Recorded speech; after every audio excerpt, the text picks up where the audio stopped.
Ayan, so good morning po sa bawat isa po sa atin. So batiin niyo po yung katabi niyo, yung nasa kanan, nasa kaliwa, nasa likod, nasa harap. Yan, sige, batiin niyo, ngitian niyo, kawayan niyo. At pakita niyo naman na, huwag niyo sasungita, huwag niyo tatarayan ha. Mamaya bigla inirapan eh. Ayan, so mapagpalang umaga po sa ating lahat. And siguro bago po tayo mag-proceed dun sa message po natin, konting acknowledgement lang po.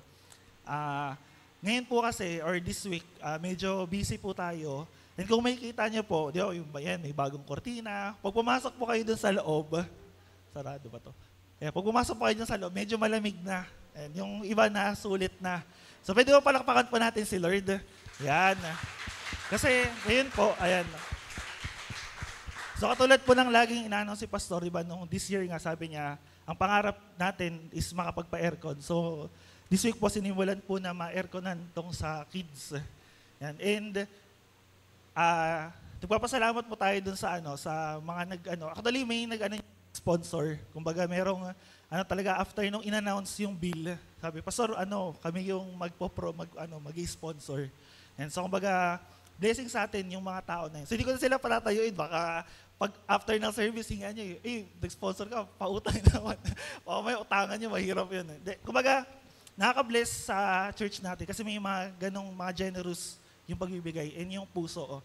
O baka merong hinihipo sa inyo si Lord, gusto nyo mag-sponsor dito, yun, pwede naman. Tap nyo lang si Pastor, tap nyo lang kami.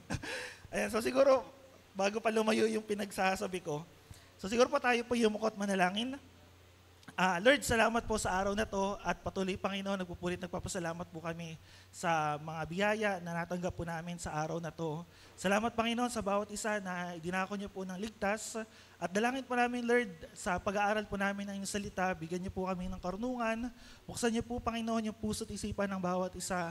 Madala kami nito, Lord, sa pagkakilala at pagkamangha sa aming Panginoong Isus at sa bawat salita na maririnig namin sa araw na to, Panginoon, dalangin po namin, Lord, na meron po kaming matutunan, ma-apply sa buhay namin, and madala kami nito, Panginoon, sa tunay na pagbabago ng buhay, pagsisisit, pagdalikod sa kasalanan. So ito po, salamat po, Diyos, ito po ang aming dalangin sa matamis sa pangalan na aming Panginoong Hesus. Amen. Amen. So, ngayon po, yung topic natin, may kita natin sa Colossians, pero bigyan ko to ng title na distinction. Yan. With the subtitle, The Difference Between Your Old and New Self. Sabihin nyo nga po, distinction. Yan. So, mayroon ba rito, alam nyo ba kung ano yung distinction? Ano to, recitation? Hindi, joke lang. Distinction. So, kumbaga, may kita natin, yung word na yan, ginamit sa verse 11. Pero, sinearch ko kasi, ano ba yung ibig sabihin ng distinction? So, sabi ni Merriam-Webster, yan, sabi nung dictionary, yung distinction daw, ibig sabihin daw niyan, is an act of perceiving someone or something as being not the same and often treating as separate or different. So, siguro, question lang din, ano yung pinagkaiba ng distinction tsaka difference? So, yung difference daw po kasi usually ginagamit natin siya para magbigay ng contrast or para paghambingin yung isang bagay. Halimbawa, ano ba ang pinagkaiba na pogi sa yung hindi ka pogian. Kumbaga, pag ginagamit natin yung difference, nagbibigay tayo ng isang highlight. Or ano ba yung kinukuha natin yung highlight ng isang bagay. Now, pagdating kasi sa distinction, yung distinction, mas iba siya doon sa difference. When we say distinction, meron talagang malaki yung gap ng pagkakaiba. Ibig sabihin, literal nakitang-kita mo kung ano yung difference sa isa. Halimbawa, yung itim, tapos yung puti. Mapapansin mo kagad na magkaiba sila kasi yung isa itim, yung isa puti. Pero pag sabi mong pinagkaiba ng gray sa black, so kahit paano, masabihin mo, mas dark yung black. Pag sabi mo ano yung pinagkaiba ng gray sa white, mas light yung white. Pero pag pinag-usapan natin yung distinction, ibig sabihin nun, meron talagang malaking pinagkaiba. And ngayon, pag tingnan natin itong Colossians chapter 3, verse 5 hanggang 14, so mahaba po yung passage natin, may kita natin dito, binanggit ni Paul, ano ba yung kalakihan ng pagkakaiba ng buhay dati natin, tas buhay natin ngayon. Ano rin yung pinagkaiba ng buhay ng isang Kristiyano doon sa isang hindi Kristiyano or sa hindi isang mananampalataya. Now, samahan niyo po ako sa Colossians chapter 3, verse 5 hanggang 14. Colossians chapter 3, verse 5 hanggang 14. So ano po sabi dito?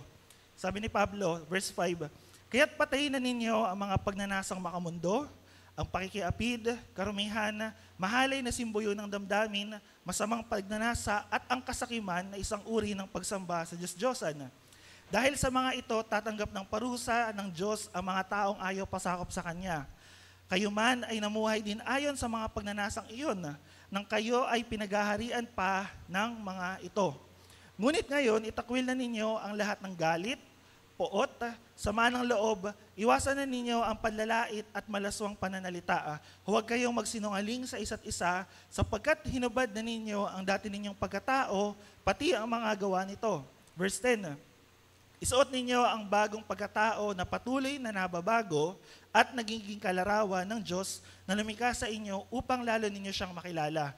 Kaya't sa kalagayang ito, wala nang pagkakaiba ang Griego, ang Hudyo, ang tuli, ang dituli, ang dayuhan, at ang hindi sibilisado, ang alipin, ang malaya, ngunit si Kristo ang pinakamahalaga sa lahat at siya'y nasa inyong lahat. Kaya nga dahil kayo hinirang ng Diyos, minamahal niya at pinili para sa Kanya, dapat kayong maging mahabagin, mabait, mapagpakumbaba, mahinahon, mapagtiis. Magpasensya kayo sa isa't isa kung may hinanakit kayo kanino man, magpatawad kayo gaya ng pagpapatawad sa inyo ng Panginoon." In verse 14, "At higit sa lahat, taglayin ninyo ang pagmamahalan na siyang nagbubuklod sa lahat ng ganap na pagkakaisa." So kung makikita natin, kapag binasa natin to, usually kasi pag binabasa natin yung Colossians chapter 3, ang lagi lang natin na-highlight yung 1-4, yung yung sabi sa verse 1, di ba? Ituon natin yung ating paningin kay Kristo na nasa kanan ng trono ng Diyos. Kumbaga, yung verse 1-4 ng Colossians chapter 3, summary siya nung buong chapter 3. Kaya pag binasa natin to, makikita natin doon sa verse 1-4 pa lang, buo na siya. Pero pagdating kasi dito, pinalawak pa siya ni Pablo. Pinakita ni Pablo, ano ba yung pinagkaiba ng isang mananampalataya sa hindi mananampalataya? Ano ba yung pinagkaiba ng hentil sa isang Hudyo? Ano ba yung pinagkaiba ng isang hindi kumikilala sa Diyos dun sa taong kumikilala sa Diyos? Ano ba yung pinagkaiba ng buhay mo dati and buhay mo ngayon? And actually, kung titingnan natin, napakalaki ng pagkakaiba ng mga bagay na yun. Now, naalala ko kasi last week, di ba, sabi ni Pastor, yung gospel or yung magandang balita ng kaligtasan, sobrang simple lang siya. And sometimes, minsan, alam niyo po kung ano problema nating mga tao, yung mga bagay na madadali, pinapakomplikado natin. Or tayo mismo, may simpleng bagay na pwede namang gawin, pwede pagdesisyonan, ginagawa nating mahirap. And minsan yung gospel, ganun din yung ginagawa natin. Bakit? Kasi iniisip natin na baka pagka na-attain ko yung something na kailangan ko, baka sakaling mag-level up ako. Lalo na sa panahon natin ngayon, di ba? Laging kailangan may achievement ka, kailangan nagle-level up ka, kailangan marami ka nagagawa sa buhay mo. Kaya pagdating sa magandang balita, pagdating sa gospel, iniisip natin, kailangan may step 1, may step 2, may step 3. Which is, in reality, yung magandang balita, simple lang naman. Nanampalataya kay Kristo. Ligtas ka. Actually, pag tingnan nga natin to, nagbigay si Paul ng simpleng logic dito. Kung nanampalataya ka kay Kristo, ligtas ka. Kung ikaw ay naligtas, ano yung mga bunga nito? And pag nakita natin yung kaligtasan, ganun lang siya, parang madali lang siya pakinggan. Pero, ganun siya. Ngayon, bakit natin siya pinapahirapan? Katulad ng mga taga-Colosas, alam niyo kung ano isa sa problema nila? Masyado silang marurunong. Kumbaga, merong teaching na nakapasok sa kanila, and doctrine yun, na ang isa sa pinopromote, kailangan marami kang alam para maligtas ka. So, tinan mo yung katabi mo na yan, marami kayang alam yan. Titigan mo pa, ano kaya yung mga alam niyan? Tungkol ba yan sa salita ng Diyos? Sa mundo na to? O ano? Kasi ganito sinasabi ng mga taga-Colosas, kailangan marami kang alam about sa kaligtasan, marami kang alam about sa buhay spiritual, kailangan marami kang alam tungkol dun sa mga spiritual things, sa mga mystics. Para bakit? Para pag na-attain mo yung certain level of knowledge, pwede kang maligtas. Pero, may kita natin dito, kaya nga dito, nagkaroon sila ng isa sa mga problema nila.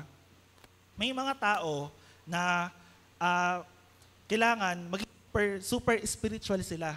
Tapos meron namang mga tao dito, since hindi nila ma-achieve yung super spiritual, naging ano lang sila, happy-go-lucky. Kumbaga yung term nga rito sa mga super spiritual, sila yung parang nakaka-experience sa mga iba't ibang mga bagay, yung talaga nakakita ng mga vision, ng mga dreams, yan, yung may mga iba't ibang gifts.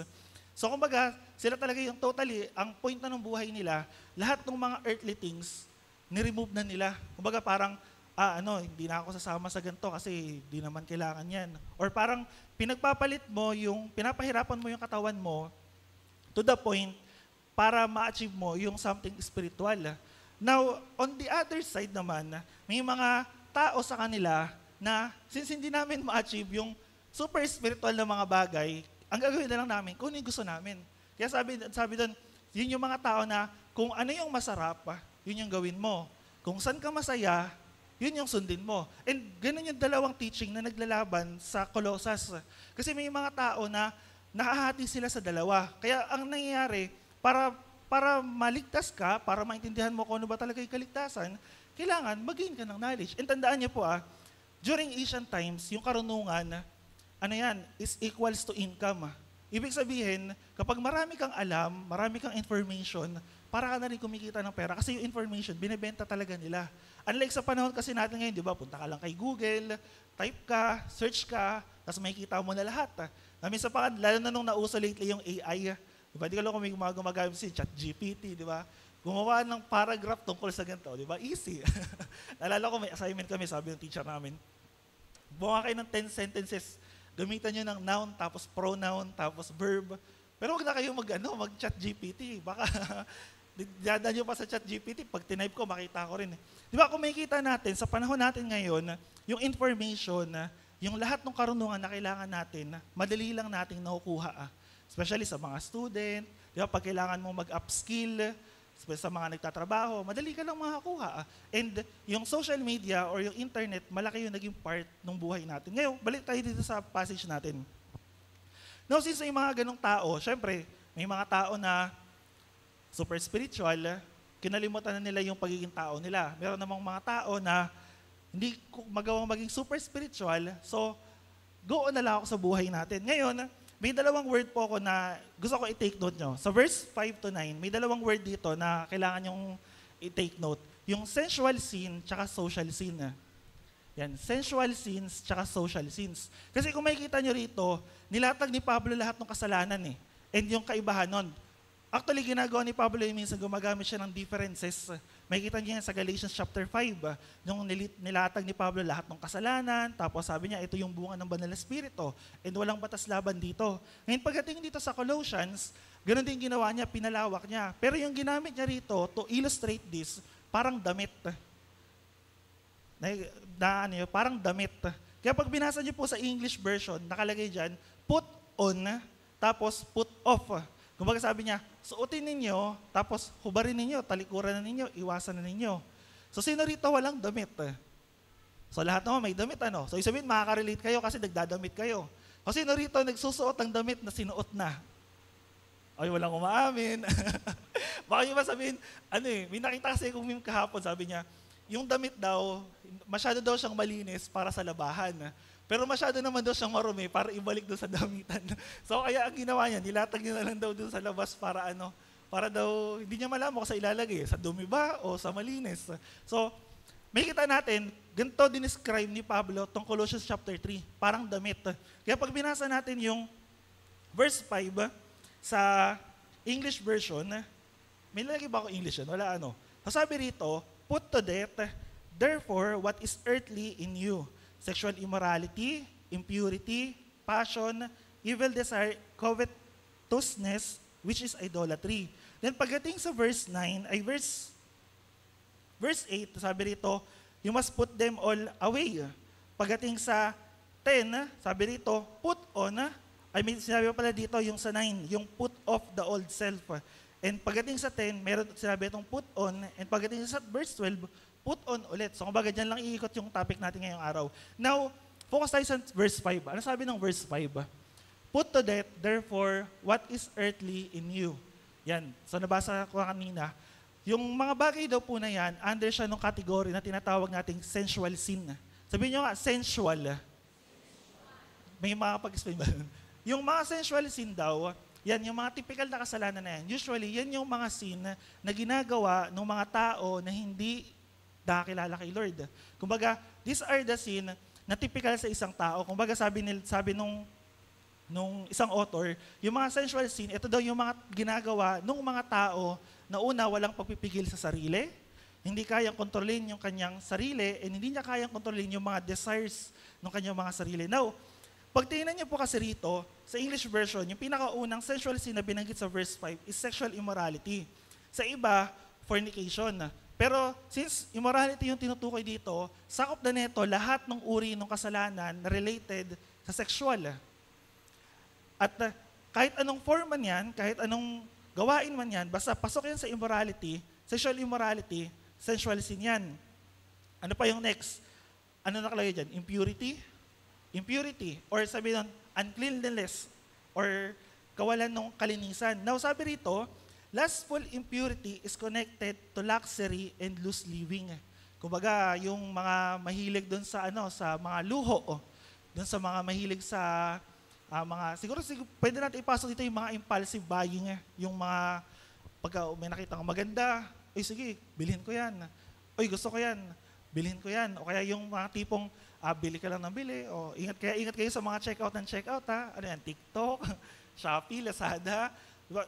Sabi doon, yung impulsive. So hindi ko sasabing wag na kayo mag-checkout, baka mamaya burahin nyo lahat ng laman ng cart nyo. Hindi, ang tinutukoy dito, yung impulsive, ibig sabihin, ay maganda to, bibilhin ko to, pero hindi ko naman kailangan. And sabi nga rito yung impurity is connected siya doon sa pamumuhay ng marangya na hindi mo naman abot. Or parang pwede natin sabihin yung mga one-day billionaire. So may kita natin, impurity, ano yung next? Passion. Or ito, inordinate affection. Ito yung related to dun sa sexual immorality. Pero mostly, saan to gumagana? Sa isip, tsaka sa puso. Kaya lagi pong sinasabi sa inyo, napakahalaga, alamin natin, ano ba yung laman ng isip natin, ano ba yung laman ng puso natin. Kasi dito, tinutukoy itong mga passion na to, parang ito yung kung ano yung desire mo, ano yung gusto mo, ano yung hilig mo, yung wala ka ng self-control. Yung tipong, basta gusto ko to, ito na yung gusto ko.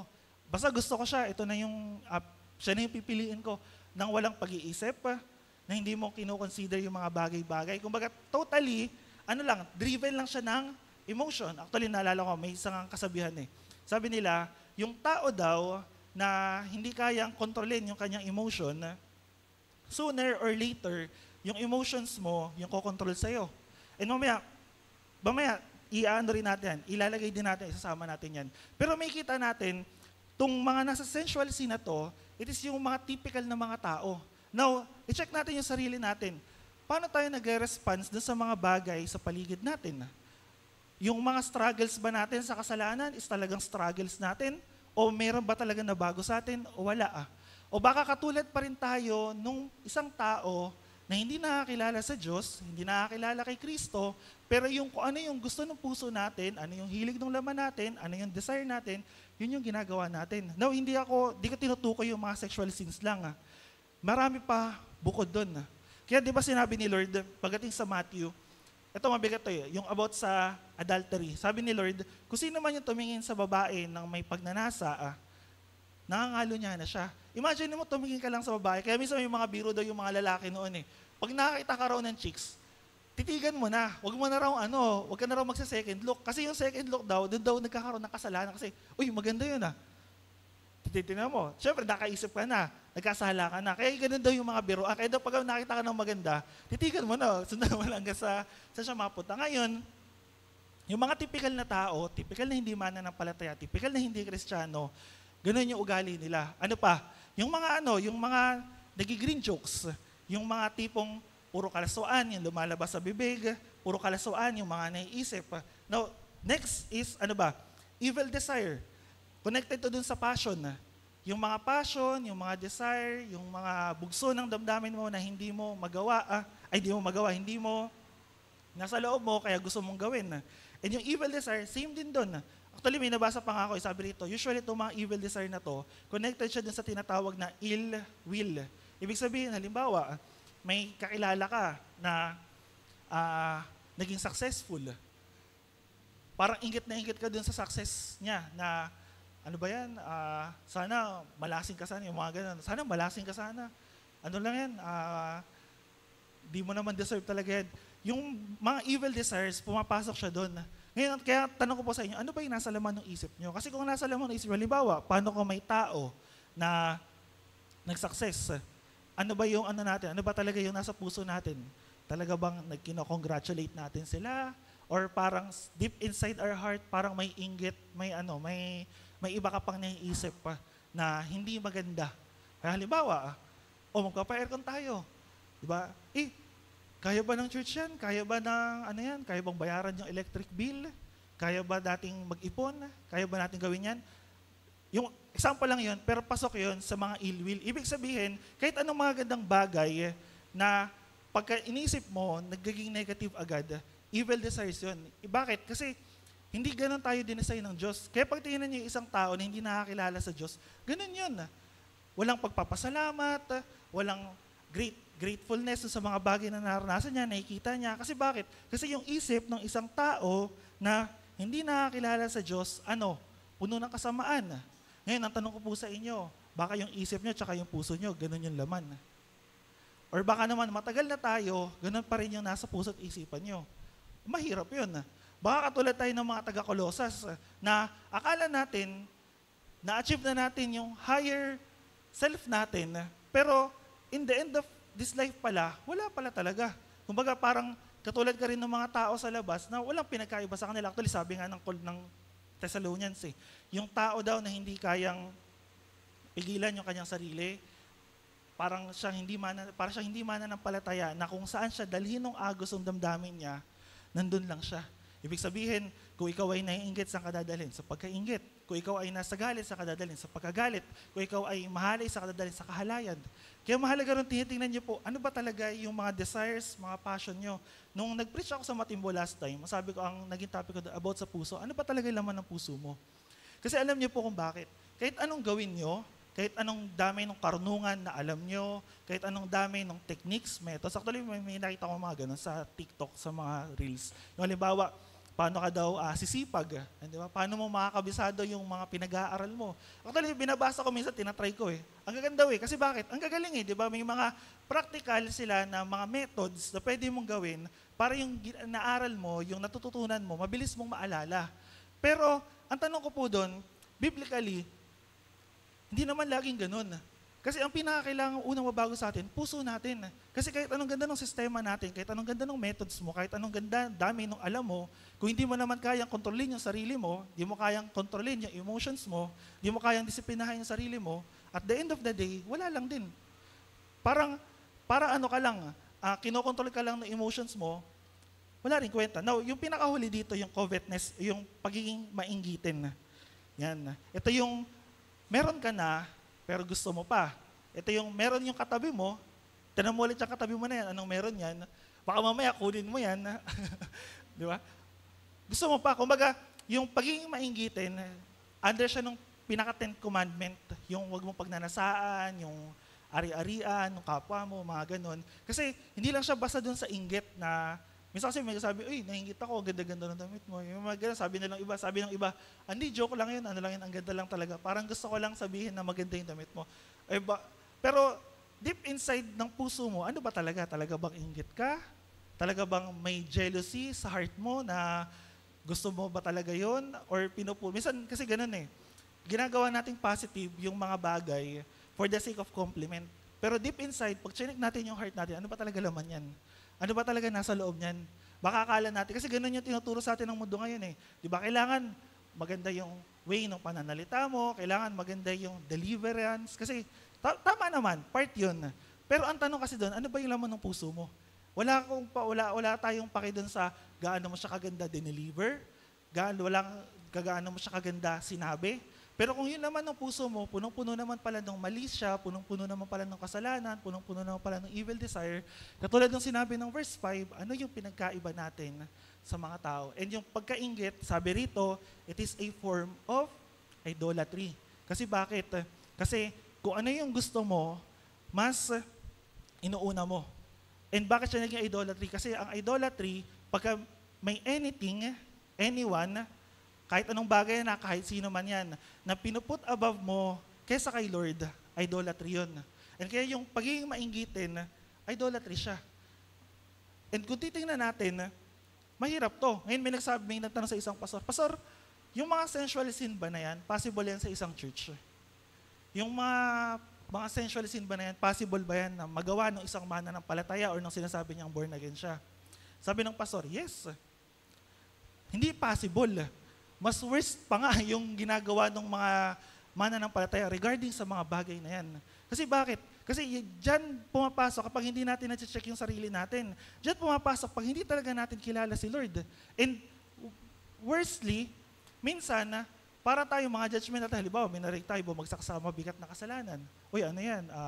Nag-fall yan sa immorality. Nag-fall yan sa sa pambabae, panlalaki. Ay, akala ko talaga straight yan. Ano pala? Paling pala. Minsan, akala natin, yung mga ganong tao, sobra na natin sila i-judge. Kasi essential. Tama ka naman, kasi panggawain ng mga mundo yan eh. Now, pupunta tayo dun sa pangalawa. Yung mga bagay na tinatawag nating social sins. By the way, bago tayo tumuloy doon, basahin ko lang yung verse 6 tapos 7. Ano sabi rito? Sabi ng verse 6, dahil sa mga ito, tatanggap ng parusa ng Diyos ang mga taong ayaw pasakop sa Kanya. So, ibig sabihin, kung may mga bagay sa buhay natin na under nung verse 5 na to, isa lang ibig sabihin nun, ayaw talaga natin magpasabit sa Diyos. Ibig sabihin, rebelde tayo sa Diyos. Ano sabi ng Bible? Lahat ng mga gumagawa ng mga bagay na ito, tatanggap ng parusa sa Kanya. Now, punta tayo sa verse 8. Ito yung mga social sins. Now, minsan ganito kasi, feeling natin, sobrang righteous natin, na parang, mabait naman ako, active naman ako sa church, nakakapagbasa ako ng Bible, may notebook pa nga ako, may Bible ako, wala akong absent every Sunday, maaga ako. So, dito tayo nagpo-fall sa mga social sins. Ano yung mga social sins? Ano sabi ng verse 8? Sabi ng verse 8, ngunit itakwil na ninyo ang lahat ng galit, poot, sama ng loob, iwasan na ninyo ang panlalait at malalaswang pananalita. Ituloy natin sa verse 9, huwag na kayong magsinungaling sa isa't isa, sapagkat hinubad na ninyo ang dati ninyong pagkatao, pati ang mga gawa nito. So dalawang bagay. Yung isa, sabi doon, put away, and yung isa naman is put off, kumbaga hubarin. Now, balik tayo dun sa mga social sins. Minsan tawag ko rito, mga underrated sins. Alam niyo kung bakit? Kasi ito yung mga kasalanan na akala natin okay lang. Hindi okay lang naman kasi meron ako neto, justifiable naman. Kasi reasonable naman. Kaya justifiable kasi reasonable. Basta ganun yung ganun yung argument. Pero kung titingnan natin, baka bukod sa under na tayo ng mga sensual sin, under pa tayo ng mga social sin. Umpisahan natin. Ano yung una? Anger and wrath. Sabi doon sa Tagalog, galit at poot. Now, kung titingnan ninyo, kasi biblically, maraming nagsasabi na ito, okay naman daw magalit. Which is tama naman. Kasi emotions natin, ayoko naman pigilan yung emotions nyo na magalit kayo eh. Pero ang mahirap kasi, sa galit natin, alam niyo po ano yung galit natin? Unrighteous. Yung galit natin, walang basihan. Halimbawa, ganito, minsan ginajustify natin nung nagalit si Jesus dun sa temple. Alam niyo ba yung story na yun? Yung pinagtataob niya yung mesa, tapos pinapaalis niya yung mga nagbebenta doon sa loob ng temple. Ano yung reason? Tingnan niyo yung context. Ano yung reason bakit nagalit si Lord yung time na yun? Kasi bakit? Kasi instead na yung mga tao makapag-focus sa Diyos, sa pananambahan, anong ginawa ng mga tao doon? Di ba ginawang palengke? Nagbebentahan sila doon. Kumbaga, instead na yung tao, yung mga Hudyo, makapag-focus sa worship, nadidistract sila kasi, ano ba benta ngayon? Ano ba discount ngayon? Ano ba yung mga sale ngayon? Kumbaga nadidistract sila, kaya nagalit si Lord. Kaya ginawa ni Lord, pinagtataob niya yung mga lamesa doon. Kasi bakit? Kasi hindi yan eh. Dapat ang bahay ng Diyos, ang templo ng Diyos, bahay dalanginan. Bakit sabi nga ni Lord, bakit yung ginawang kutan ng mga magnanakaw? Ngayon, kung titignan natin, minsan, ginajustify ng iba yun na hindi okay lang naman magalit. Si Lord nga nagalit eh. Tama naman, nagalit si Lord. Pero tandaan niya po, yung galit ng Diyos, righteous. Yung galit at poot ng Diyos, righteous. Bakit? Kasi yung galit at poot ng Diyos, ibubuhos niya dun sa mga taong ayaw magpasakop sa Kanya, ayaw sumunod sa Kanya, ayaw kumilala sa Kanya, at mga rebelde. sa Kanya. Kaya yung galit at puot ng Diyos, justifiable yun. Pero yung galit at puot natin, hindi. Actually, sinabi nga ng Ephesians, di ba? Kapag magagalit ka, ano sabi doon? Huwag mong hahayaan na lumubog na yung araw, galit ka pa rin. And applicable yun sa atin. Kaya minsan, alam nyo, may mga tao, maraming anger issues eh. Yung matawabig mo lang na gano'n, galit na. Yung mainit lang, pati yung ulo niya, umiinit na rin. Kumukulo na rin. Ngayon, bakit mahalaga yun? Now, hindi ko alam kung ano yung mga backgrounds nyo, hindi ko alam kung ano talaga yung story, ano yung pinanggagalingan ng galit or ng mga anger issues nyo. Pero isang bagay lang po yung sabihin ko sa inyo, hindi maganda na may galit tayo at puot. Kasi bakit? Kasi yung galit at puot na yun, nag-uugat yun sa puso. Nabigyan ko po kayo ng isang tip. Huwag nyo naman sana akong sumasamahin dito. Pero mapapansin nyo sa mukha ng tao kung puno siya ng galit at puot. Di ko sinasabi, mapapansin nyo sa mukha ng tao kung talaga bang yung tao na to is puno ng galit, puot. Tingnan niyo po sa mata, tingnan niyo po sa itsura. Kaya di ba minsan sabi nung isa, ba't ba tari-tari mo? Bakit ba ang sama-sama mo makatingin? Di ba? O baka sabi, hindi, ganito lang talaga yung kilay ko, ganito lang talaga yung mata ko.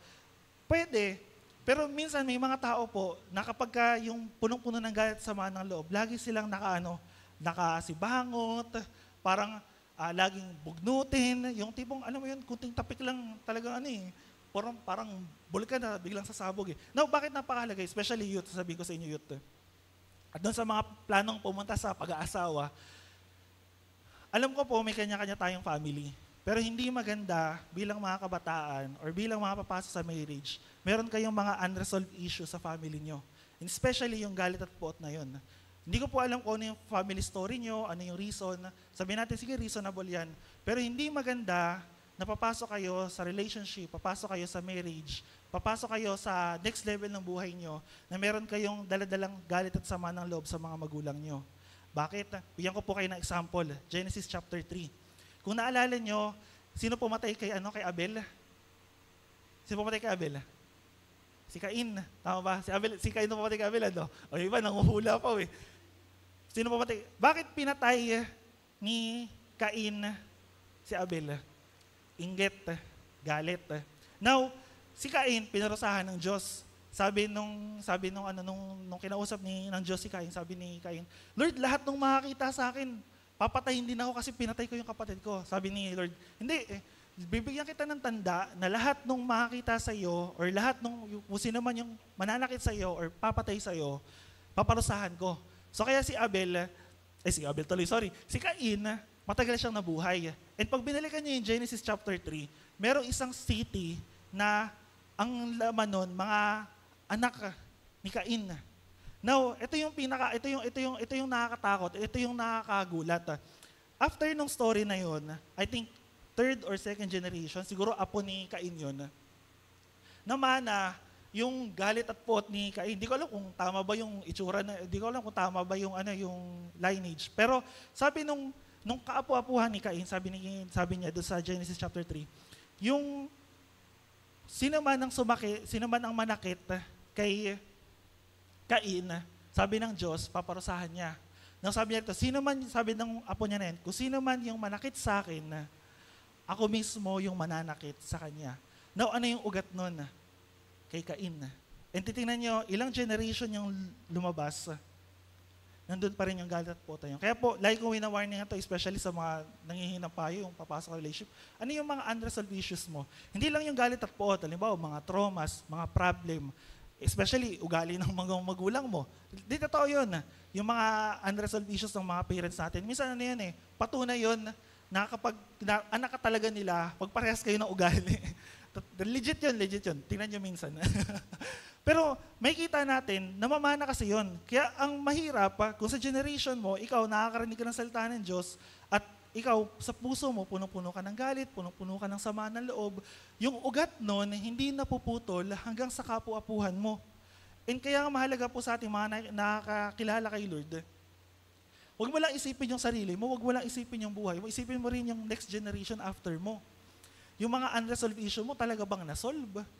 Di ba kaya nga minsan may mga psychological, di ba ngayon, na pinag-aaralan, paano ba yung tamang parenting, paano ba yung gentle parenting, ano pa, may mga books kayo pwedeng mabasa. And actually, nakadami na ako ng pagbabasa, nakadami na ako nun eh. Pero isa sa bagay na nakikita ko, lahat ng trait ng mga magulang natin, nakukuha natin.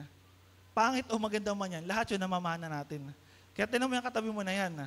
Ano kaya yung namana niyan? O naka-move on na ba yan? Kasi may kita natin yung galit at pot, hindi lang siya applicable sa time natin. Applicable din siya hanggang sa next generation. Now, sige na mag-move na tayo kasi feeling ko baka umabot tayo ng 1 hour and 30 minutes. Now, ano yung next? Malice. Sabi rito, it is an attitude of ill will. Same siya dun sa isa kanina. Pero ito, mas more on nag-work siya sa isip natin. Kung may nangyaring maganda, pangit kagad yun ang isip natin, related siya dun sa, saan ba yun? Sa passion tsaka sa evil desire. And halimbawa, may nagsasaya, ikaw malungkot ka. Diba? Halimbawa, may na-promote sa trabaho. Bakit ba siya na-promote? Hindi niya deserve yun. Mas deserve ko yun. Diba? Mas masipag ako sa kanya. Baka may mga ganun po kayo. Bilang isang mga mananampalataya, hindi po maganda sa atin na may ganun tayong ugali. Bilang isang Kristiyano, kung talaga bang sinasabi mo si Kristo ang Panginoon mo, hindi maganda na may ganun ka ugali. Bakit? Kasi malis yun. At sinasabi natin, minsan, ginajustify pa natin yun. Bakit? Hindi kasi ganito, ganyan. Especially yung criticism. Sabi ko nga minsan, constructive o destructive criticism, pangit pa rin. Pero ang tanong, behind ng criticism mo, ano talaga yung laman ng puso mo? Kaya nga, tingnan nyo, yung mga kasalanan natin, saan babalik? Sa atin din Kasi bakit? Kasi ano ba yung laman ng puso mo? Kaya sabi ni Lord sa Matthew chapter 15, I think 15, nung hinuhuli siya ng mga Pharisee, sabi nung ano ba talaga nagpaparami sa tao? Sabi ni Lord, ang nagpaparami sa tao, hindi yung mga kinakain niya. Kasi bakit? Di ba, kumain ka. Ay, gagawin mo, idudumi mo rin naman yan after ilang hours Ang nagpaparami sa tao, yung nasa puso niya. Kasi mula sa puso, lahat ng pakikiapid, lahat ng kasalanan, lahat ng kahalayan, lahat ng kasamaan. Ay katulad ng sinabi ni Lord, lahat ng laman ng puso ng tao lumalabas sa bibig. Yun yung mga sinasabi mo. Kaya yung isip natin, yung puso natin, tsaka yung bibig natin, magkakakonekta yan. Kung ano yung laman ng puso mo, yan yung lagi mong sinasabi. Kaya pag ang laging laman ng puso mo, puro mga pangit kung ang laman ng bibig mo, lagi mga pangit na salita, asahan mo, yung laman ng puso ng tao na yun, puro pangit din. Kung yung laman ng bibig mo, lagi mong sinasabi about pagsisisi, about mga regrets, asahan mo yung laman ng puso mo about regrets din. Kung yung laman ng puso mo is about karumihan, kahalaya, bibig mo, karumihan, kahalaya, asahan mo ang laman ng puso mo, kahalayan, karumihan din. And ang nakakatakot din minsan, since magkakakonekta nga yung tatlo na yun, minsan ginagawa na natin. And baka minsan, katulad tayo dun sa verse 5, kung ano na lang yung hilig ng laman natin, ano yung gusto natin, ginagawa natin. Now, next dito? Slander. Ito, sorry po sa mga matatamaan, pero hindi dapat ako mag-sorry. Slander, connected to sa blasphemy. Or siguro sabihin ko na, chismis. Or yung mga pangit na pananalita. Yung nagsasabi ka ng mga bagay na hindi totoo, paninira sa kapwa mo. Part yun ng slander. Kumbaga, minsan daw tinatago daw itong slander. Tama ba? O tama, minsan tinatago itong slander, alam niyo daw saan? Sa prayer. Paano? Sis, bro, pag-pray nga natin si ganito. Bakit ano nangyari sa kanya? Kasi ganito, ito yung buhay niya, ito yung kasalanan niya, ito yung lahat ng tungkol sa kanya. So ano nangyari? Ipag-pray mo nga, pero ano nangyari? Pinag-chismisan mo na. Alam mo na yung buong buhay niya, alam mo na yung pamilya niya, alam mo na yung mga sekreto niya. Minsan tinatago sa prayer kasi bakit?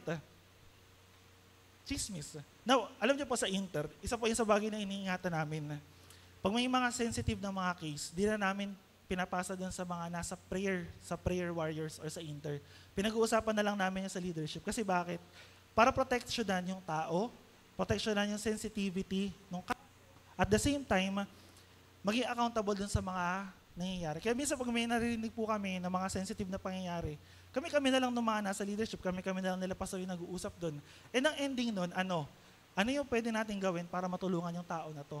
Now, yung iba kasi, iba yung gawain. Gusto lang pag-usapan, pero ayaw namang tulungan. Kaya minsan may ipapansin niyo po yun yung mga minsan may kasabihan pa nga daw po kung sino pa daw po yung tahimik, huwag daw po kayo magtitiwala, yung mga mukhang inosente. Sila pa daw po yung mas maraming alam na chismis sa inyo. Diba? Delikado yun. Tinanong mo ulit sa katabi mo na yan, inosente ba talaga yan o ano? Sabi mo sa katabi mo, nakakarami ka na ha? Mukhang kailangan mo na magsisi. Ngayon, yung slander, ganun. Lahat ng mga bagay, kaya tingnan natin, kaya di ba, babalik at babalik pa rin sa atin eh. Ano ba yung laman ng puso mo? Ano yung sinasabi mo? Kasi kung yung laman pala ng prayer mo, para lang sa chismis, mahirap yun. Baka ikaw pa mismo yung outsource. Ikaw pa yung pinanggagalingan ng chismis. And last, dito, hindi di ba pala to last? Obscene talk or yung mga filthy communication, speech. O ito, pasok dito yung mga biruan na green, mga joke na hindi magaganda, especially yung mga bully, verbal bullying. Pasok yun doon. Kaya lagi sasabi ko minsan, iwasan nyo na yung pang-aasar or yung pang-bubuli kasi minsan hindi maganda. Although, sabihin natin, syempre tumatawa. Sa harapan ng lahat, tumatawa. Pero ang totoo ba yung taong nakaka-receive nun, yung taong pinag-uusapan, masaya ba siya doon? O baka hindi nyo lang alam, hindi niya lang masabi, yung puso niya talagang umiiyak na. And mahirap yun. Bilang mga mananampalataya, sabi ko kanina, itong mga bagay na to, underrated sin. Minsan justifiable, kasi bakit? Kasi normal lang sa buhay natin eh. Pero i-check natin, kung bilang mga mananampalataya, nagagawa pa rin natin to. And pinakahuli, kasinungalingan. Ito, I believe, naniniwala ako.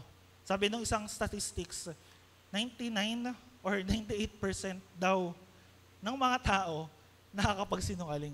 Especially yung mga kumbaga, yung kasinungalingan, part of our daily lives. And mahirap kung tayo mga Kristiyano, nagsisinungaling pa. Instead na sabihin talaga natin yung totoo. Kasi bakit? Kasi mas madali magsinungaling eh. Halimbawa, nahuli ka, hindi, kaya ako lang naman kasi nagawa yan. Diba? Andiyan na naman si reason, andiyan na naman si justifiable, hindi, kaya lang naman kasi ganito, ito lang naman yan. Kaya alam nyo, minsan nakakatlungkot po yung time natin eh. Kasi mag-reason out ka lang, mag-justify ka lang, tanggap na. Mag-reason out ka lang, mag-justify ka lang, i-explain mo lang, tanggap na. Kaya ano nangyayari? Yung panahon po natin ngayon, generation natin ngayon, karamihan ng kasalanan nanonormalize. Yung mga kasalanan na nabanggit ko kanina sa taas, pati yung mga kasalanan na yan, puro mga normal na lang yan. And pati sa ating mga Kristiyano, baka normal na lang din sa atin yan. And mahirap yun ha. Kasi sinasabi natin, mananampalataya ako, Kristiyano ako, kilala ko si Kristo. Kaya babalik tayo sa title. Ano ba yung title? Distinction. Ano ba pinagkaiba mo? Ano yung ano yung distinction mo dun sa mga tao sa paligid mo? Ano yung pinagkaiba mo sa mga nasa eskwelahan mo, sa mga nasa trabaho mo? Diba? Tapos minsan magpo-post pa tayo, thank you Lord. Diba? Thank you G. Diba? Para kay Lord. Pero pag tingnan naman natin yung mga buhay natin, ano? Diba? Kaya minsan nakakalungkot eh. Minsan nakakatawa lang isipin. Pero pag, imagine niyo, isipin niyo, magkaroon kayo ng self-realization, talaga bang yung buhay ko na kay Lord? Diba? Kaya minsan maraming mga tao, hindi lang tisod eh. Talagang sub-sub sa mga Kristiyano eh. Kasi bakit? Kasi ang active natin sa church eh. Ang dami nating ginagawa, ang dami nating sinasabi, ang dami nating alam. Pero pagdating pala sa pumuhay natin, ano? Taliwas. Baliktad. No, hindi ko po kayo dinadown masyado or hinuhusgahan. Pero kailangan ko pong sabihin itong mga bagay na to. Kasi bakit? Kasi nasa huling panahon na tayo. Ano pa ba yung gagawin nyo? Gusto nyo po ba magpa-petiks-petiks? Gusto nyo po ba magpa-50-50? Paano pag dumating si Lord mamaya? Paano pag dumating si Lord bukas? Diba? Paano kung hindi man dumating si Lord, kuhanin na niya kayo? Diba? Actually, alam niyo po, sa batch namin, sa mga klase namin, may isang specific na klase kami nung, I think, high school. 3 na yung namamatay sa amin. And yun, at the range of 20s pa lang. Kaya minsan, nung pumunta kami ron, nung nagkakasama kami, ang biroan na lang, dito na lang tayo nagkaka-reunion, baka mamaya, kung pag may nawala na naman sa atin, tsaka lang tayo magkasama-sama ulit. Ako minsan natatakot ako rin, sabi ko, paano kaya pagkakinuha ako ni Lord, ano? Ano kaya yung may iwanan ko? Ano kaya yung napatutunan nila sa akin? Ikaw isipin niyo, paano pag kinuha ka ni Lord? Paano pag kinuha tayo ni Lord ngayon? Ano yung maaalala sa inyo? Sabi nung meme or nung reels, magiging kwento ka na lang. Ang tanong, anong kwento ka? Tanong mo sa tayo, anong kwento ka kaya? Ano kaya sasabihin ng mga tao doon? Siyempre, sasabihin nila, hindi, mabait talaga yan eh. Ano yan? Wala akong masabi dyan. Talaga ba? Pagharap natin kay Lord, hindi tayo kwento. Lahat ng sinasabi natin, lahat ng ginagawa natin, huhusgahan niya. Dagdag ko po sa inyo, even kami mga nagtuturo sa inyo, napakalaki ng accountability namin sa harapan ng Diyos. Kailangan namin sabihin yung katotohanan sa inyo na sinasabi ng salita ng Diyos. Dahil pag nag-preach kami ng maling katuruan dito, pananagutan namin kay Lord yun. At pananagutan namin yung sa harapan niya, paparusahan kami nun. Ngayon bilang mga tagapakinig, ano yung accountability nyo? Ano yung responsibility nyo? Kung ang pinipreach ng isang nagpipreach ay buong katotohanan, accountability natin na makinig. And accountability rin natin lahat, kasama kami, na lahat ng narinig natin, lahat ng natutunan natin, i-apply natin sa buhay natin. Kaya nga po tinuturo namin ito. Kasi kung hindi namin ito itinuturo, ano magiging hatol sa atin ng Diyos? Sabi doon sa mga taga-Pariseo, sa Ezekiel, kayo yung mga bulag na taga-akay ng mga bulag. And mahirap yun. Minsan, iniisip lang natin na parang andali lang. Kasi kanya-kanya tayo ng buhay. Pero, ang tanong ko po sa inyo na iiwanan dito, bago tayo mag-move, ano yung mga bagay sa buhay nyo na alam nyong dapat nyong alisin na? Or kailangan nyo nang hubarin na? Kailangan nyo nang itaboy, itapon na? Isipin nyo, ano yung mga bagay na yun na? Kasi alam ko po meron Yung salita ng Diyos, nakakapangusap po siya Minsan nga daw, alam nyo, malalaman nyo kung ayaw nyo, yun talaga yung kasalanan nyo. Pag yung passage na yun, iniiwasan nyo. Kapag yung word na yun, ayaw nyong marinig, ayaw nyong mapakinggan, ayaw nyong ma-encounter, ayaw nyong makita, ayaw nyong mabasa. Yun yung kasalanan na guilty tayo. And I hope, maging tanong po sa atin na, ano ba yung mga bagay na kailangan ko pang hubarin? Ano ba yung mga bagay na kailangan ko pang alisin? Now, dagdag ko pa pala, may isa pa akong kwento. During noon daw po, sa England, sa ibang bansa naman tayo ngayon, uso daw po yung sa bagay hindi naman sa lahat ng uso yun Yung alam niyo yung mga yung mga snatcher. At medyo malayo kasi pickpocket kasi tawag nila, pickpocket. Yan. During daw po nung time nila, kapag may mga nahuli daw po na snatcher o mga nagpipickpocket, yan, mga ganyan, pinuputulan daw po ng kamay. So syempre, pinutulan ng kamay. Para daw madala. Meron daw pong case na gano'n, pinutulan na ng kamay, ng snatch pa rin. So nahuli ulit. Ano yung kaso sa kanya? Pinutulan siya ng 2 kamay na. Now, parehas siya wala kamay. So ano yung logic? Siguro sa mga typical na tao, sa logic thinking, di na makakapagnakaw yan kasi wala ng kamay. Ano gagamitin niya doon sa pagnanakaw niya? Nahuli ulit siyang magnakaw. Alam niyo po kung ano po gamit niya? Tanong niya sa akin, bibig daw po, ngipin. Hindi ko alam kung paano niya ginawa yun, pero siguro kulang pa yung kwento. Pero imagine niyo yun, nakakapagnakaw pa rin gamit yung ngipin mo, yung bibig mo.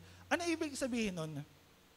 Ibig sabihin lang po nun, wala pong kahit na anong bagay na kaya magbago sa atin, kahit anong parusa man yan, kahit anong mang sentence yan, na hindi makakapagbago sa atin kung hindi nababago yung puso natin. Kaya itong mga kasalanan na to, hindi natin magagawang iwasan yan kung yung puso natin hindi talaga nabago.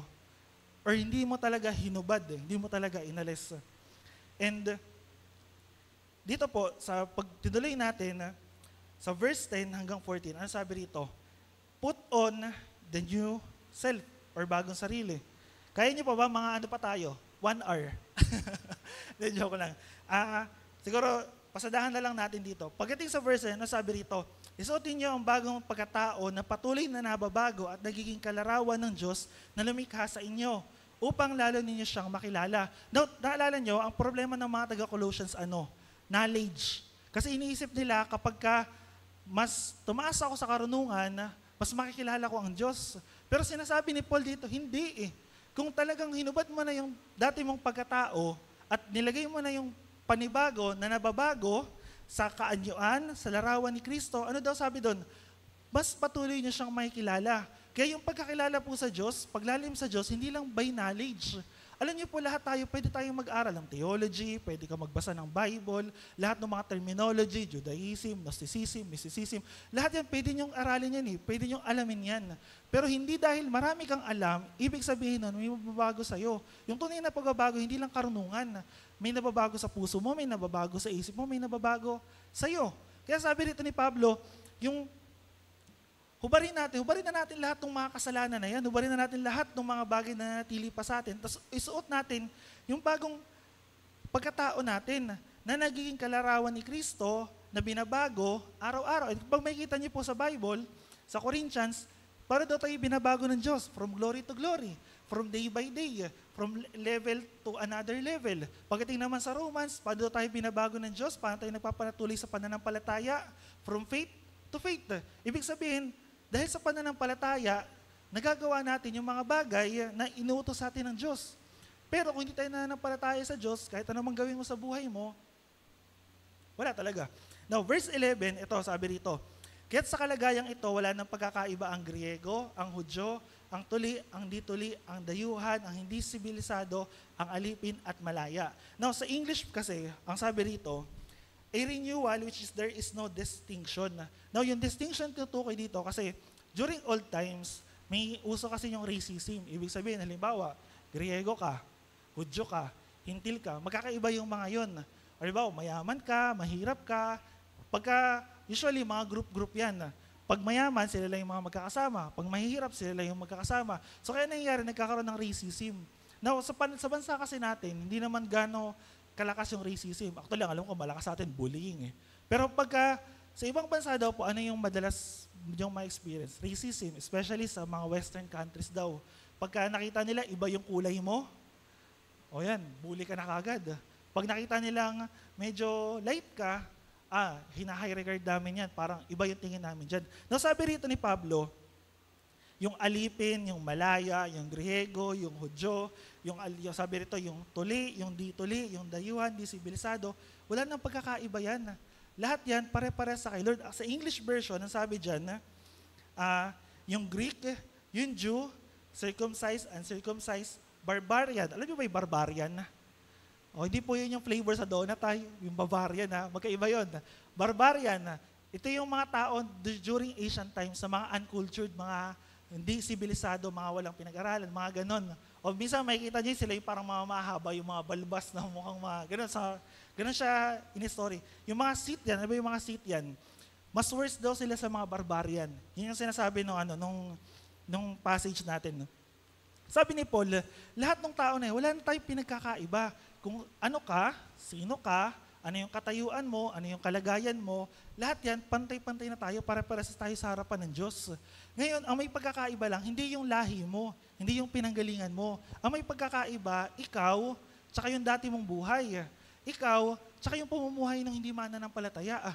At yung pinapakita rito, hindi yung, ano yung pinagkaiba nung, kasi minsan pagka mayaman, di ba, ang taas ng tingin, pag may pinag-aralan, ang taas ng tingin, di, ito lang kasi ko eh. Pero, hindi ganun yung tinutukoy ni Paul dito. Ang tinutukoy dito ni Paul, ano na ba yung pinagkaiba nung dati mo sa bago mong buhay? And kung titignan natin, itutuloy natin to sa verse 12. Inulit dito, nasabi rito, dahil kayo hinirang ng Diyos, minamahal niya, pinili niya, para sa Kanya. And actually, alam niyo po, itong mga bagay na to, hindi lang siya basta parang compliment eh. Ito yung katatayuan ng isang tao, isang Kristiyano na nakakilala kay Kristo. Kaya sabi rito, suotin natin. Ano yung susuotin natin? Isa na yung susuotin natin dito, yung pagiging hinirang ng Diyos, pagiging minahal ng Diyos, pagiging pinili ng Diyos. So, ibig sabihin, ano to? Sanctification, holy. Binukod ka na ng Diyos para sa purpose niya. Hindi ka na ikaw yung katulad nung dati, kaya nga tinuturo sa atin, iwasan mo na itong mga bagay na to, iwanan mo na itong mga bagay na to.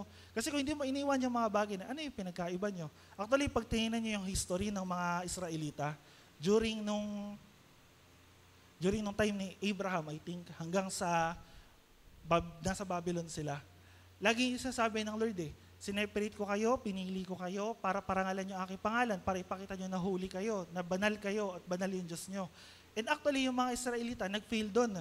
And bukod sa pag-fail nila, worse pa yung mga pinaggagawa nila.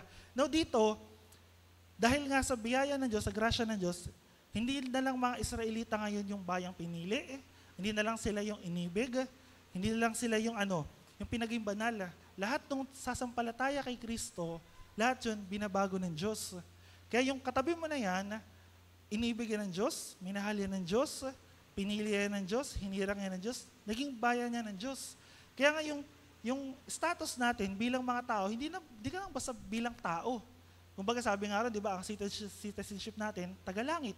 Pero ang kilos ba natin, taga-langit o taga-lupa? Ano ba yung ugali natin? Ano ba yung pinapakita natin? Tingnan nyo yan.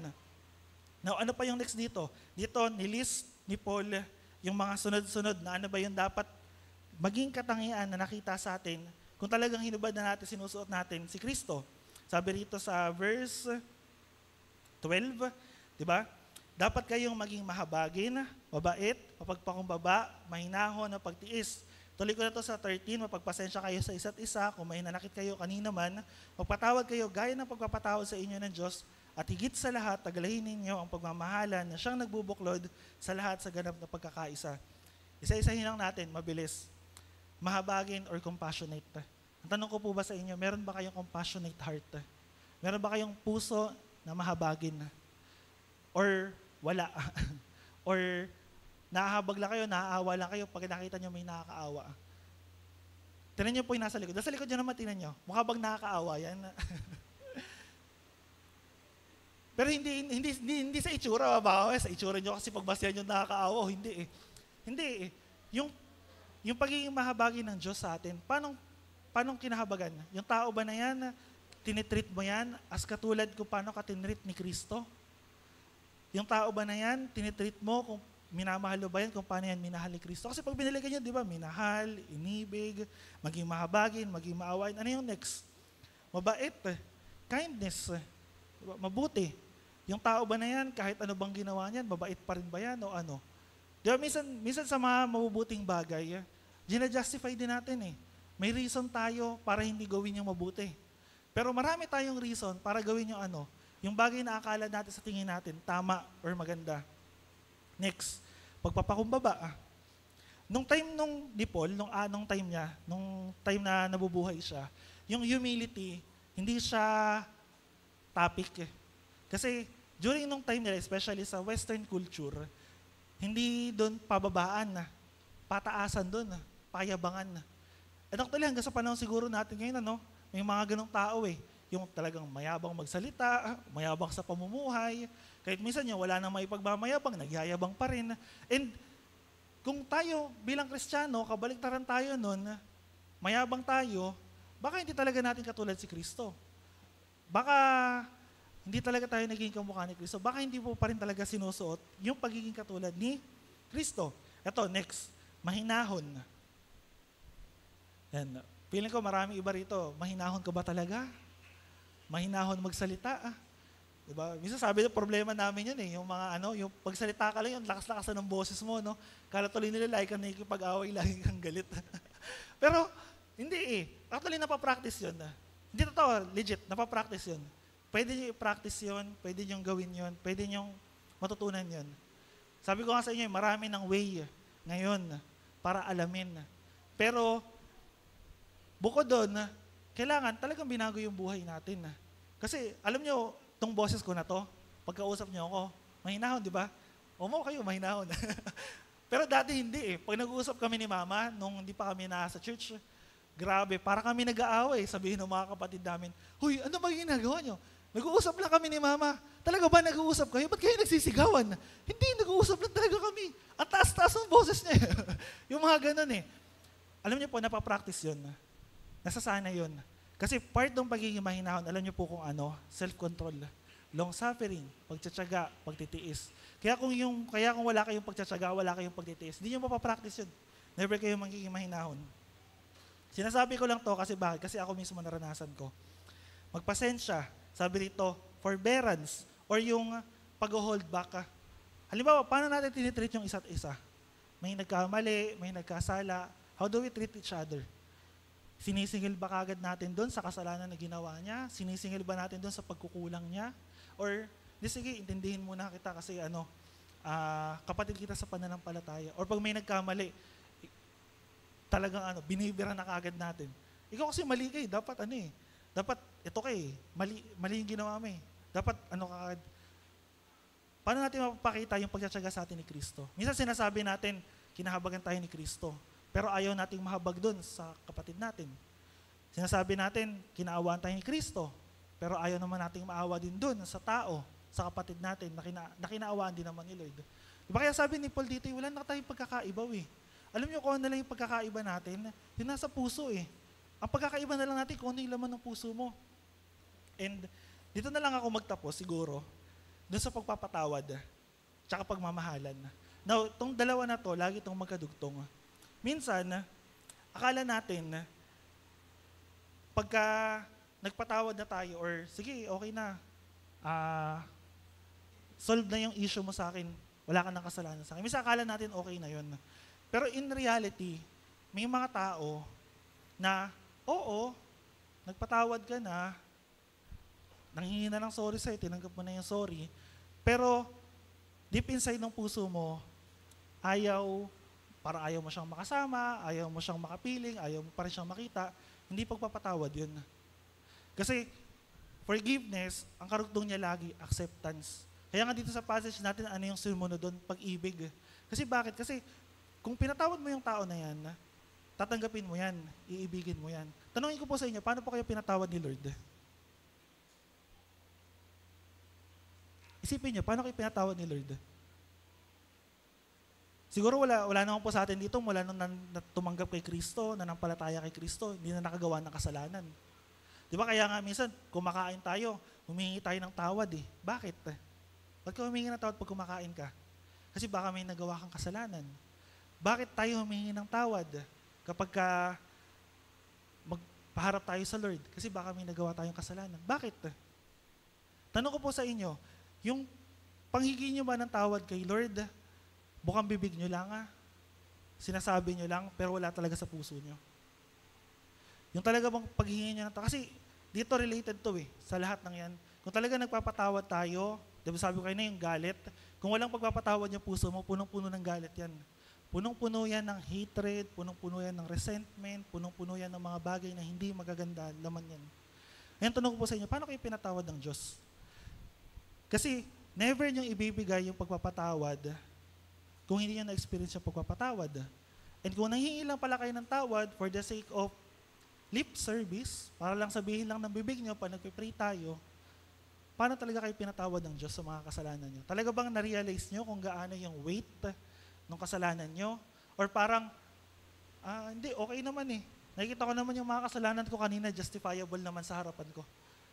Understand naman siguro ni Lord yun, ano? Well, oo, sa ngayon, pero paano kung nandiyan ka pa rin sa buhay mo na yan, tapos umuwi ka kay Lord?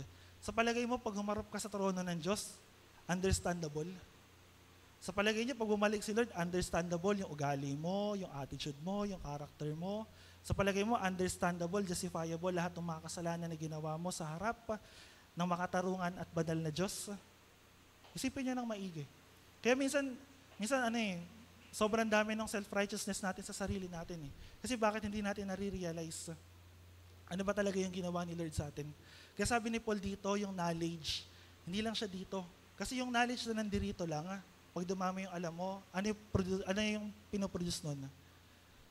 Pride, kayabangan. Pero yung knowledge na nilagay mo dito, ano yung pinoproduce nun? Humility. Pagpapakumbaba, katulad ni Kristo. Now, alam niyo po minsan na sa mga altar call, dapat daw magbigay ng challenge, magbigay ng ano. Pero minsan kasi alam niyo po, sawa na ako magbigay ng challenge eh. Kasi minsan, challenge ng challenge, wala namang nagagawa. Challenge ng challenge, wala namang nababago. Alam niyo po kung ano pinakailangan natin ngayon? Nahingin kay Lord, baguhin yung puso natin. And dito sa bandang huli sabi rin, yung pag-ibig, yun yung nagbubuklod ng pagkakaisa. Minsan gusto natin yung word na unity. Bakit? Kasi nagmumukha tayong nag-iibigan, nagmumukha tayong magkakasama, nagmumukha tayong iisa. Maganda naman. Pero talaga ba na iniibig mo yung tao na yan? O baka at the back, pagkatalikod niyan, ang dami mo nang sinasabi, ang dami mo nang kinikwento, di ba? Ang dami mo nang slander na pinagsasabi. Gusto ko po mga kapatid, sa araw na to, pag-isipan niyo ng maigi. Meron ba akong distinction talaga? Hindi sa katabi mo, hindi doon sa nasa likod mo, hindi doon sa mga tao na nasa paligid mo, doon sa sarili mo, tsaka doon sa dati mong pagkatao. Talaga bang hinubad mo na? Or hindi pa? Ikaw po yung makakasagot yan, hindi po ako. Pero kung ano man yung pinapangusap sa iyo ng Lord, I pray, nawa, sumunod po tayo. So tayo pong lahat ay tumayo, and we will pray. And dito na lang ako mag-e-end sa Psalm chapter 32, verse 1 to 2. Ano sabi rito? Sabi rito, tingnan niyo po blessed is the one whose transgression is forgiven, whose sin is covered. Blessed is the man against whom the Lord counts no iniquity, and in whose spirit there is no deceit. Yung iniquity, transgression, sin. Actually sa Tagalog, pare-parehas lang yan kasalanan Pero ano ba yung transgression? Transgression, it means, hindi ako nagkakamali betrayal of relationship pa. Ibig sabihin, ano yung binetray natin? It is cross over the line. Ibig sabihin, meron kang binrake na trust, na rule. Yung iniquity, ang ibig sabihin po niyan, crooked or bent behavior. Ibig sabihin, pwedeng pangit na pagkaugali, pangit na attitude, pangit na character. And yung huli, yung sin, madalas natin ginagamit siya na kasalanan sa sin. Pero yung sin, ang ibig sabihin ng sin, to miss the mark. Now, itong tatlong bagay na to, nung time ni King David, sinabi niya yan, mapalad, pinagpala, yung tao na yung kanyang transgression, pinatawad na. Yung kanyang kasalanan, pinatawad na sa harapan ng Diyos. Mapalad yung tao na yung kasalanan niya, ginawa? Kinover, tinakpan. Mapalad yung tao na yung iniquity niya, hindi na ibibilang sa kanya ng Panginoon. And in whose spirit there is no deceit. Now, minsan alam niyo po, tayo po kasi mga tao, tayo plastic. Kumbaga, literal na talaga tayo, mapagkunwari Lahat ng bagay na pwede natin gawin to cover up our sins, to cover up yung mga pangit nating pag-uugali, katulad ng mga pinagsasabi ko kanina, to justify yung mga bagay na meron tayo, gagawin natin. Pero sabi ni King David dito, parehas din siya Ginawa niya rin yan Nung time na nagkasala siya kay Bathsheba, pinagtakpan niya lahat ng kasalanan niya, kinover up niya. Actually, he did his best. Alam niyo kung gaano katagal umabot yon? Umabot ng 1 year nung tinatago ni King David lahat ng mga kasalanan niya. Now, tanong ko po sa inyo, ano yung tinatago niyo? Kasi minsan, kaya hindi natin mahubad yung luma nating pagkatao, baka kasi may tinatago tayo. Or baka naman minsan, ayaw lang talaga natin kasi mahal pa natin talaga. Pero katulad natin, na hindi naman kayo nagdadamit ng isang damit sa loob ng 1 linggo, I pray yung mga kasalanan natin, yung mga kasamaan natin, lahat ng mga ginagawa natin, isuko natin kay Lord. Bakit? Kasi tapat si Lord Sabi niya, John chapter 1, verse 9, kung tapat ka, na aminin yung mga kasalanan, hihingi ka ng tawad, patawarin ka. And sabi ng Romans chapter 10, paano ba tayo mananampalataya kay Lord? Nananampalataya tayo sa pamamagitan ng ating puso at sinasabi yun ng ating bibig. Kaya, yung dalawa na yun, magkakonekta lagi Kung talaga nananampalataya ka kay Lord, tinatanggap mo siya sa iyong puso, babaguhin ni Lord yung puso mo. Nilinisin ka niya, patawarin ka niya sa iyong mga kasalanan. And pag nananampalataya ka sa Kanya, lahat ng kasalanan mo, alis na. Kaya sabi rito, yung transgression, yung iniquity, yung sin, lahat yun, kinover na. Lahat yun, hindi na binilang ng Diyos. And ganun, yung pagpapatawad ng Diyos sa atin. Kung talagang pinatawad tayo ng Diyos, yung lahat ng kasalanan natin, na nagawa natin, na isip natin, na commit natin, lahat yung pinatawad ng Diyos. Ano po yung kailangan natin? Magsisisi talikuran yung ating mga kasalanan, aminin natin, pagsisihan natin sa Diyos, and hayaan natin si Lord na baguhin yung buhay natin. So tara po, tayo po yumuko at manalangin. Panginoon, salamat po sa araw na to. Salamat Lord sa mga salita niyo po na narinig namin sa araw na to. Panginoon, patawarin niyo po kami sa aming mga kasalanan. Patawarin niyo po kami, Panginoon, sa aming mga ginagawa, sinasabi, iniisip, Panginoon, katulad ng natutunan namin sa araw na to, Lord, if there is any sin sa buhay namin, taguman yan, hayag man yan, ano man yung motibo niyan, Panginoon, or ano man mga bakas, Panginoon, ng luma namin pagkatao na hanggang ngayon, dala-dala namin, Lord, patawarin niyo po kami, Panginoon. Sinusuko namin to sa inyo, O Diyos. Dalangin ko, Lord, nakahabagan niyo po yung bawat isa sa amin. And Lord, I pray, hindi lamang po ito mag-end dito, kundi Lord, yung pagpapatawad, yung pag-ibig, yung kahabagan na naranasan namin, Panginoon, ma-extend din namin, O Diyos, sa bawat isa na naririto, kung paano niyo po kami inibig, Ibigin din namin, Lord, yung mga tao na nasa paligid namin. Kung paano mo kami pinatawad, mapatawad din namin, Lord, yung mga nagkasala sa amin. Kung paano niyo po kami, Lord, minahal. Mahalin din namin, Panginoon, yung mga tao sa paligid namin, katulad ng pagmamahal ng aming Panginoong Hesus. Lord, dalangin ko talagang magrema to sa puso ng bawat isa. Dalangin ko, Panginoon, na talagang maging katotohanan itong mga salita niyo po sa buhay namin. Na hindi lamang ito namin naririnig every Sunday, na yung puso namin, Lord, kung yung puso namin meron na pong mga kalyo, na yung salita niyo, yung mga sinasabi niyo, Panginoon, sa inyong mga salita, manhid na kami, Panginoon. Dalangin ko, Diyos, na muli niyo pong palambutin yung puso namin. Ipakita niyo po sa amin, Lord, ano ba talaga yung kalagayan namin sa harapan niyo? Ano ba talaga yung sitwasyon namin sa harapan niyo, O Diyos? Ano yung mga kasalanan namin, Panginoon, sa harapan niyo? Dalangin ko, Lord, mangusap ka po sa buhay ng bawat isa.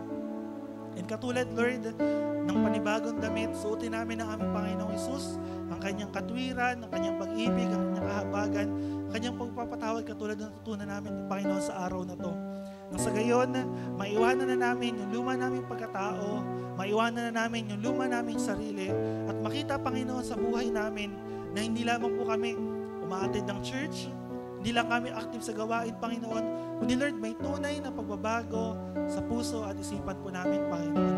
May tunay na pagbabago sa mga buhay namin, O Diyos. Lord, salamat po sa araw na to. At dalangin ko, O Diyos, sa bawat isa na narito, pagpalain niyo po, Panginoon, ang buhay namin. Lord, totally magkaroon kami ng puso na surrendered sa iyo. Magkaroon kami ng puso, Panginoon, na handang sumunod, handang maglingkod, handang magpagamit, Panginoon. And makilala ka namin, O Diyos, hindi lang sa karunungan sa isip, kundi, Lord, even sa puso, Panginoon, na alam namin na ikaw po yung kumikilos sa buhay namin. Lord, salamat sa araw na to. Salamat, Panginoon, sa bawat kapatid na narito. Dalangin po namin na pagpalain niyo ang kanilang mga buhay, sa mga nag-aaral, sa mga nagtatrabaho, sa may mga sakit at karamdaman, Panginoon. Dalangin namin yung kagalingan, O Diyos. At Lord, dalangin po namin na patuloy kumilos ka, Panginoon, na nawa ang mga salita niyo po, O Diyos, ay magdala sa amin sa pagkakilala at pagkamangha sa inyo, Panginoon, sa maalam na pag-ibig, paglilingkod, pananampalataya, na totally, Lord, kaya po namin ibigay yung buong buhay namin para po sa inyo. Kaya namin sundin yung mga bagay na pinapagawa niyo po sa amin, Panginoon. Lord, salamat sa araw na to. Salamat, Panginoon, sa bawat isa na narito. Patuloy po kami nagpupulit, nagpapasalamat sa inyo, Panginoon. At ito pong aming dalangin sa matamis na pangalan ng aming Panginoong Hesus. Amen. Amen. Palakpakan po natin ang ating Panginoon.